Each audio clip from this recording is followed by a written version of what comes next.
can. Okay.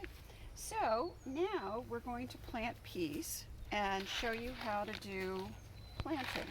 And what I did was I had this bed all prepared, and I took my hoe, and you just take the hoe and you can slowly create a furrow with the hoe. And then peas are really easy to sow because they're so very nice and large, and I love peas. Do you like peas, Susan? Oh. And Sparky helps because she walks in the garden bed. Yes, Sparky. And then Good sometimes job. she even covers the seeds with her little paws.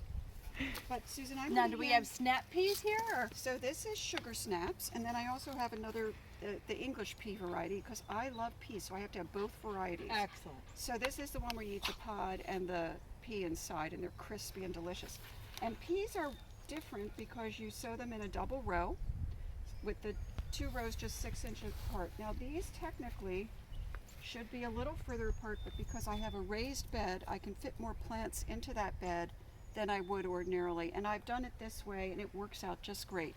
And peas, this is a bush pea, so it comes up about, what, 24 inches, Susan, you think? Yeah. 24, and they kind of hold each other up. I do have a little pea fence I put down the center to let their little tendrils go in there. So here, Susan, do you want to tell them how far apart you put them?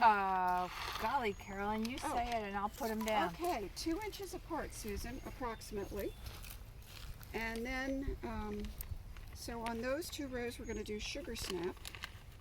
And if you need more, here they are.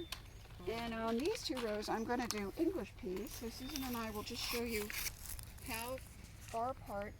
And these are really easy to sow, aren't they, Susan? Super easy. You can see